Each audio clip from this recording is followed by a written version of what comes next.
Hello students, how are you? Today we will start the next chapter, microorganism friend and foe. Now you have basic understanding about the cell. Now you can understand easily the structure of virus, bacteria and algae. So that's why I told the chapter first, cell. Okay, so let's start the chapter.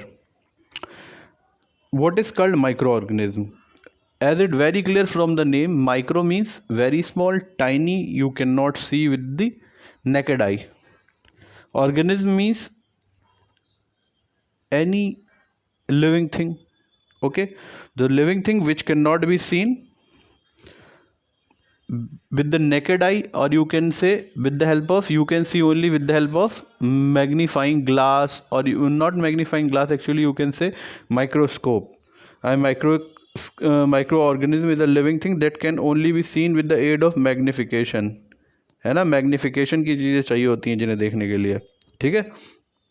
All micro organisms are living things और organism, ये सारे के सारे क्या होते हैं, living होते हैं. कैसे होते हैं, लिविंग होते हैं. इसमें एक एक्सेप्शन भी मान लीजिए वायरस को. किसे मानेंगे, वायरस को. क्योंकि हम लोग जब अगले लेक्चर्स में वायरस को पढ़ेंगे और सेपरेटली वायरस के बारे में पढ़ेंगे. जो वायरस होता है, it is a link between living and non living organisms. Virus जो होता है जब किसी सेल के बाहर होता है तो वो नॉन लिविंग होता है, यानी कि एयर में होता है. जब कहीं बाहर होता है तो वो क्या होता है, नॉन लिविंग होता है. लेकिन जैसे ही वो किसी होस्ट की बॉडी में आ जाता है, मतलब किसी ऑर्गेनिज्म की बॉडी में आ जाता है, तब वो लिविंग कैरेक्टर शो करने लगता है. ठीक है, आगे बढ़ते हैं. Micro organisms are single celled unicellular. ये सिंगल सेल भी हो सकते हैं और ये मल्टी सेलुलर भी हो सकते हैं. ठीक है, ये सिंगल सेलुलर भी हो सकते हैं और मल्टी सेलुलर भी हो सकते हैं. ये चीज़ें आपको 9th में पढ़ने को मिलेंगी पहली बार. ठीक है, आगे बढ़ते हैं. तो जो स्टडी होती है माइक्रोब्स की, this is known as microbiology. इसे हम क्या कहते हैं, माइक्रोबायोलॉजी. जैसा कि नाम क्लियर है, माइक्रोस का मतलब होता है small, bios means life. I already told you when I told you the definition of biology. तो micros means small, tiny, and bios means life, means the branch of biology that study micro organism and their effect on human. ठीक है, जो क्या read करते हैं, micro organism की study और उनका effect on humans. This is known as microbiology. हमेशा याद रखना, बहुत इंपॉर्टेंट पॉइंट है ये. The study of organism that are usually too small to be seen with the naked eye requires a microscope. हमेशा ये आपको क्लियर होना चाहिए कि हमेशा इसके लिए हमें एक माइक्रोस्कोप की ज़रूरत पड़ेगी. माइक्रोबायोलॉजी बिना माइक्रोस्कोप के नहीं पढ़ी जा सकती. मतलब आप ये कह सकते हो ना कि किसी भी चीज़ को पढ़ने के लिए, समझने के लिए हमें किन बेसिक नीड्स की ज़रूरत होगी, तो उनमें हमारी माइक्रोस्कोप बहुत ज़रूरी है. ठीक है, बिना माइक्रोस्कोप के इन चीज़ों की स्टडी नहीं की जा सकती. अब इनमें क्या क्या आ जाते हैं, जैसे आपका बैक्टीरिया आ जाता है, एल्गी आ जाती है, प्रोटोजोआ आ जाते हैं, फंजाई आ जाती है, पैरासाइटिक वॉर्म्स आ जाते हैं, वायरसेस आ जाते हैं. इन सारी चीज़ों के बारे में हम लोग 1 बाय 1 हर लेक्चर में पढ़ेंगे. आज के लेक्चर में मैं आपको बैक्टीरिया के बारे में कुछ बताऊंगा. ठीक है, आगे बढ़ते हैं. माइक्रोबायोलॉजिस्ट. अब जो बायोलॉजिस्ट, जो साइंटिस्ट इस माइक्रोब की स्टडी करते हैं, वो क्या कहलाते हैं, माइक्रोबायोलॉजिस्ट. जैसे इस वक्त पूरी दुनिया, ठीक है, कोरोना वायरस से जूझ रही है ना. लगभग हर कंट्री कोरोना वायरस से अफेक्टेड है.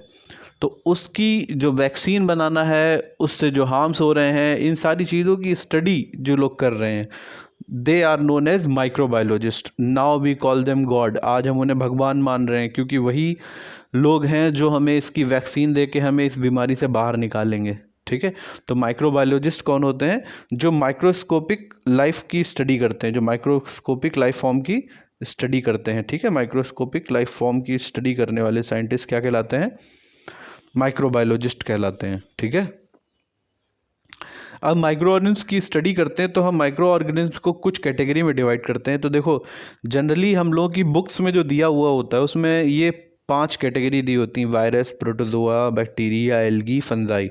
जिनमें से ये जो 4 होती हैं, ये 4, दीज 4 आर मेजर ग्रुप्स. इन्हें हम क्या कहते हैं, मेजर ग्रुप्स कहते हैं. मेजर ग्रुप्स क्यों कहते हैं, क्योंकि यही लिविंग होती हैं, यही जनरली क्या पाई जाती हैं, लिविंग. ठीक है, लाइव होती हैं. और इसके अलावा ये जो वायरस होता है, ये जनरली तो नॉन लिविंग होता है, जब बाहर होता है तो नॉन लिविंग होता है, और लाइव दोनों कैरेक्टर शो करता है। ठीक है, तो इसकी अलग से स्टडी की जाती है वायरोलॉजी में। ठीक है, इसकी स्टडी अलग से की जाती है, और बाकी सारी स्टडी किसके अंदर आ जाती हैं, माइक्रोबायोलॉजी के अंदर ही होती है। आपकी वायरोलॉजी जो है, वायरोलॉजी भी इसी में ही आती है। तो वायरस की स्टडी सबसे अलग हटके की जाएगी। मेन 4 हैं। तो आगे बढ़ते हैं हम लोग। माइक्रो ऑर्गेनिज्म की बात करें तो माइक्रो ऑर्गेनिज्म के बारे में हम जानते कब से हैं, मतलब पहली बार हम ये कह सकते हैं कि कब हमें मालूम चला कि माइक्रो ऑर्गेनिज्म नाम की भी चीज़ होती हैं। तो अगर हम हिस्ट्री में जाएं तो जो हमारे जैन स्क्रिप्चर्स हैं, ठीक है, जैसे एक धर्म होता है ना जैन धर्म, तो जैन धर्म जो था, इन्होंने पहली बार अपने स्क्रिप्चर्स में लगभग 5th सेंचुरी, 5वीं शताब्दी में, ठीक है, जो जैन स्क्रिप्चर्स थे उन्होंने इसके बारे में बताया, टाइनी ऑर्गेनिज्म्स की एग्जिस्टेंस के बारे में, और उन्होंने उससे क्या नाम दिया, निगोदाज।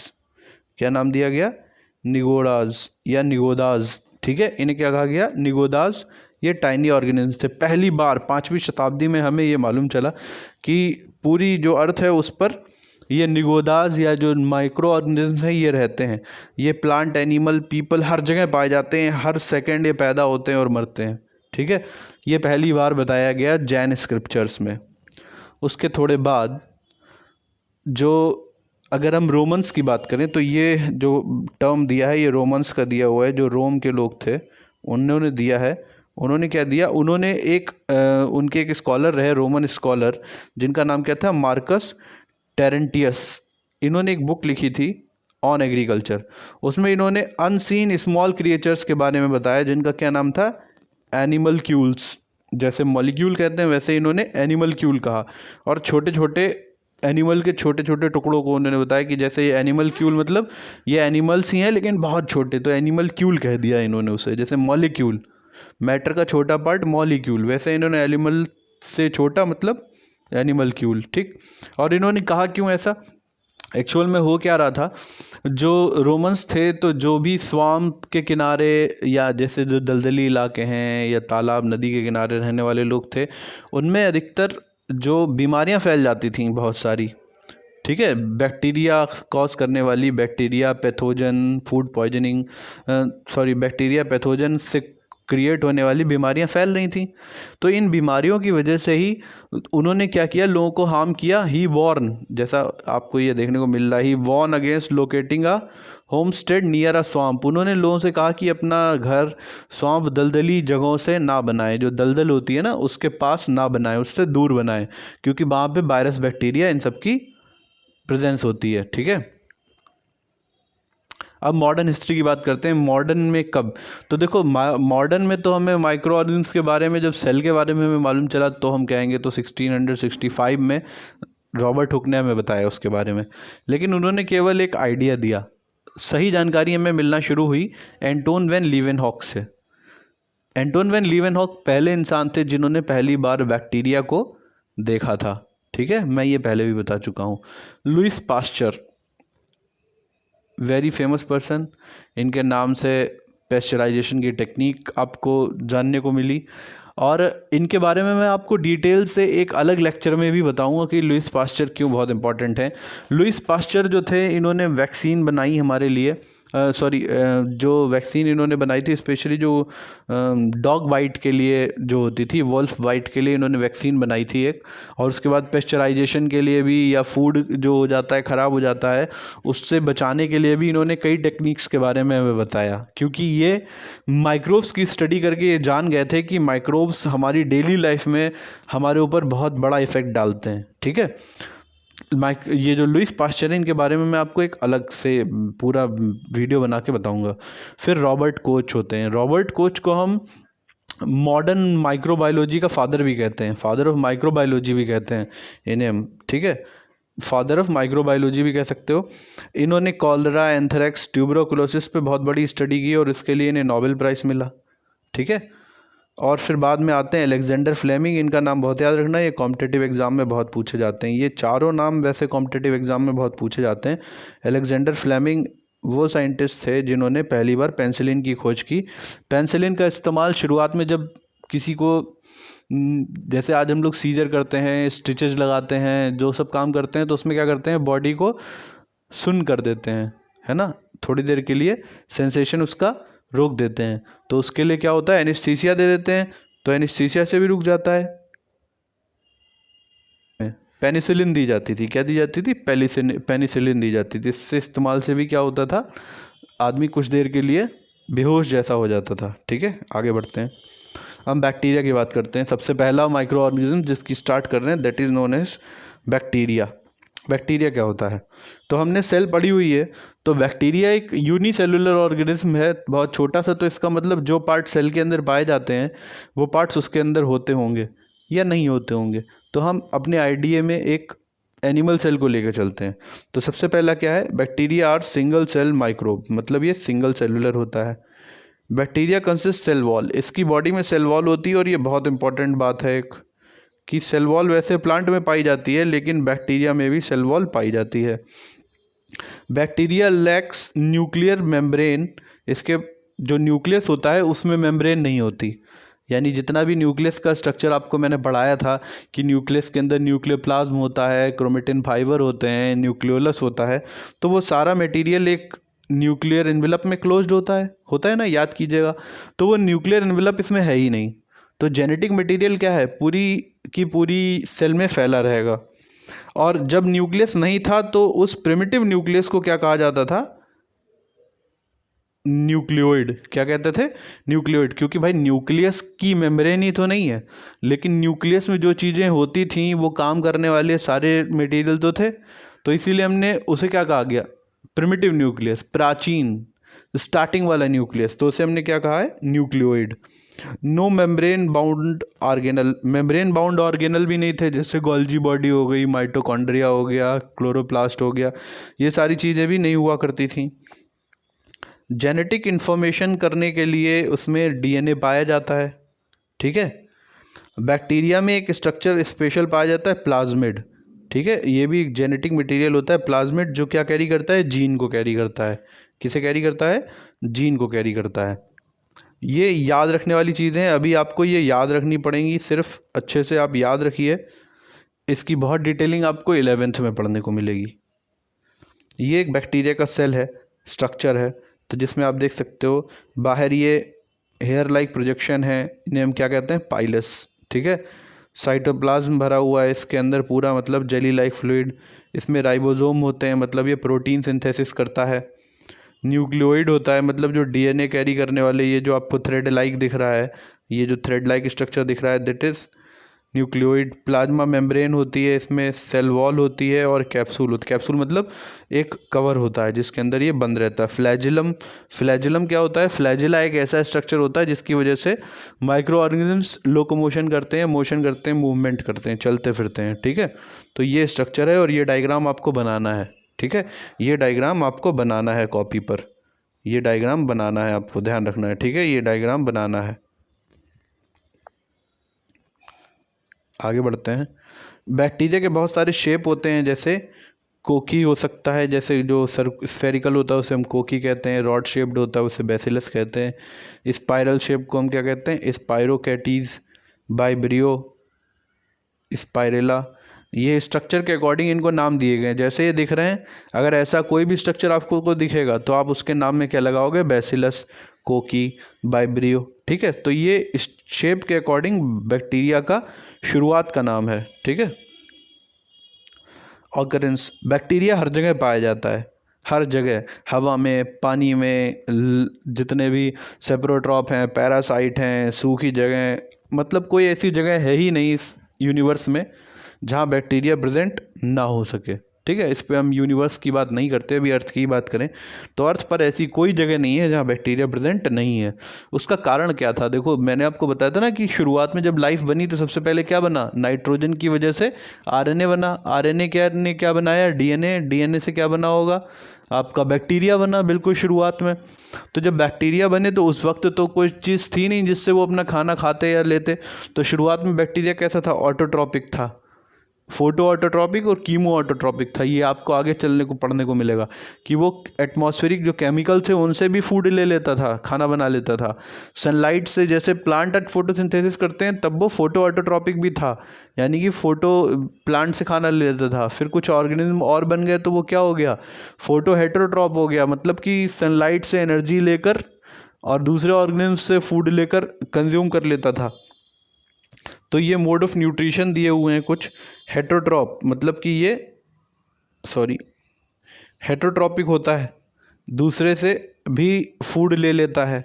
फोटो ऑटोट्रॉप या फोटो हेटेरोट्रॉप पहले है हमारा। फोटो हेटेरोट्रॉप मतलब कि लाइट एनर्जी लेकर दूसरे फूड से फूड लेगा और लाइट एनर्जी लेगा। जैसे आपको याद होगा पार्शियल पैरासाइट होते हैं इंसेक्टिवोरस प्लांट। तुम्हारे इंसेक्टिवोरस प्लांट क्या करते हैं, आपने 7th में पढ़ा था कि वो they have chlorophyll but they don't have nitrogen, so they kill the animals to take nitrogen, and when they take nitrogen they perform photosynthesis. Same as they can perform all the activities but they does not have mass.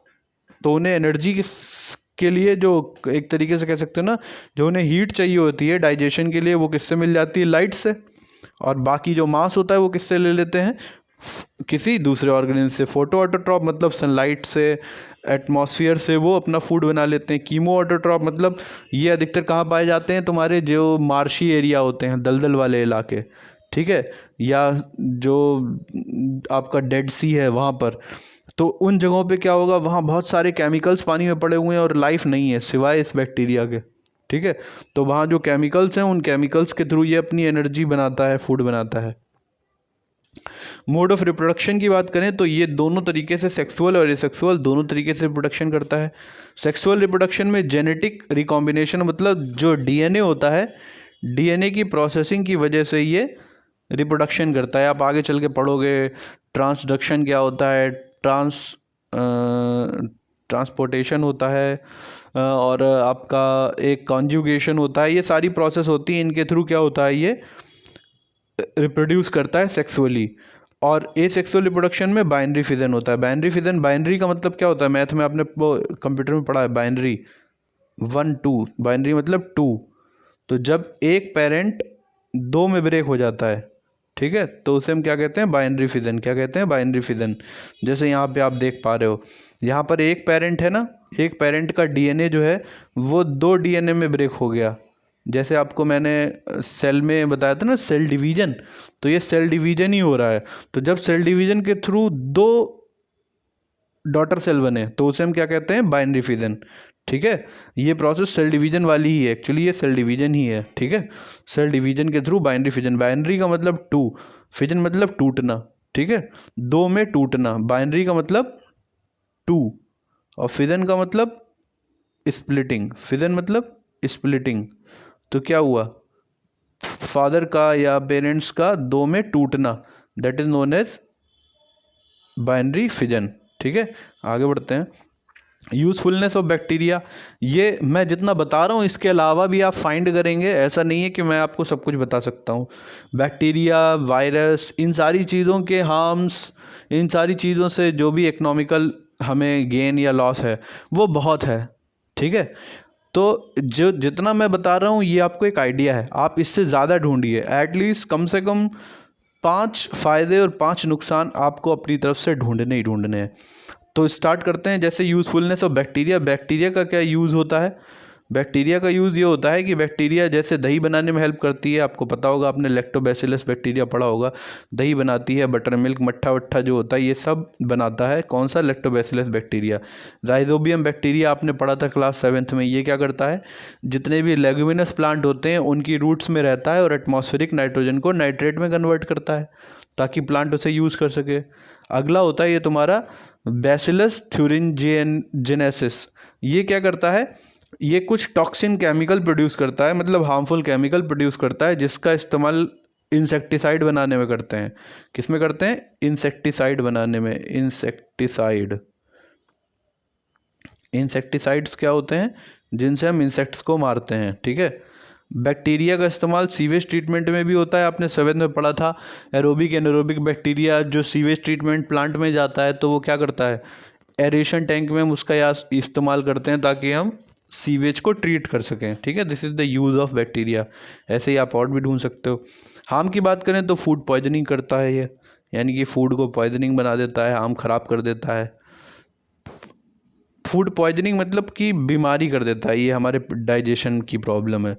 Spoilage of food, देखो food poisoning क्या हो गया, ये एक disease है। Food poisoning क्या है, disease है। और स्पॉइलेज ऑफ फूड, खाना ख़राब हो जाना, ये फूड की एक स्टेज है ना, स्टेज ऑफ फूड। ये क्या है, स्टेज ऑफ फूड है, स्टेज ऑफ फूड, ये फूड की एक स्टेज है, ठीक है। ये खाना ख़राब हो जाता है तो फूड की स्टेज है ना, ताज़ा खाना, बासा खाना, फिर ख़राब खाना। फूड पॉइजनिंग क्या होता है, पेट खराब हो जाता है जिसमें हमारा। फिर क्या है, डिस्ट्रक्शन ऑफ डोमेस्टिक आर्टिकल्स, ये जितने डोमेस्टिक आर्टिकल बैक्टीरिया कई बार उन्हें भी ख़राब कर देता है, जैसे हमारे कपड़े होते हैं या लेदर आर्टिकल, मतलब चमड़े की चीज़ें होती हैं, उन्हें ख़राब कर देता है। दूसरा डीनाइट्रीफाइंग बैक्टीरिया। डीनाइट्रीफाइंग बैक्टीरिया क्या होता है, जो ज़मीन की जो नाइट्रेट होती है, मतलब ज़मीन में जो सॉइल में नाइट्रेट मिले हुए होते हैं जिनका इस्तेमाल पेड़ करते हैं, उसे वापस किस में कन्वर्ट कर देती है, नाइट्रोजन में। इस नाइट्रेट की वजह से क्या होती है, फर्टिलिटी होती है सॉइल में, क्या होती है, फर्टिलिटी होती है। लेकिन ये बैक्टीरिया क्या कर देता है, वापस नाइट्रेट को किस में बदल देता है, नाइट्रेट को नाइट्रोजन में बदल देता है, जो किसी काम का नहीं है। तो डीनाइट्रीफाइंग बैक्टीरिया हार्मफुल बैक्टीरिया है हमारे लिए। बायोवॉर, बायो टेररिज्म, मतलब कि इन बैक्टीरिया वायरस का इस्तेमाल करके किसी दूसरे पर अटैक भी किया जाता है, जैसा अभी हमको सुनने में आ रहा है। जैसा हम ये नहीं कहते कि ऐसा चाइना ने किया है, लेकिन नाम आपने अखबारों में पढ़ा होगा कि लोग ये मान रहे हैं कि शायद ये वायरस जो है वो चाइना ने बनाया और दूसरे के ऊपर अटैक करने के लिए उसने छोड़ दिया। तो ये बायो वारफेयर में भी इस्तेमाल किया जाता है, ठीक है।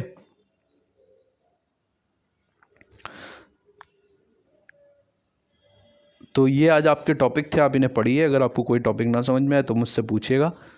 Till then, good day students and take care.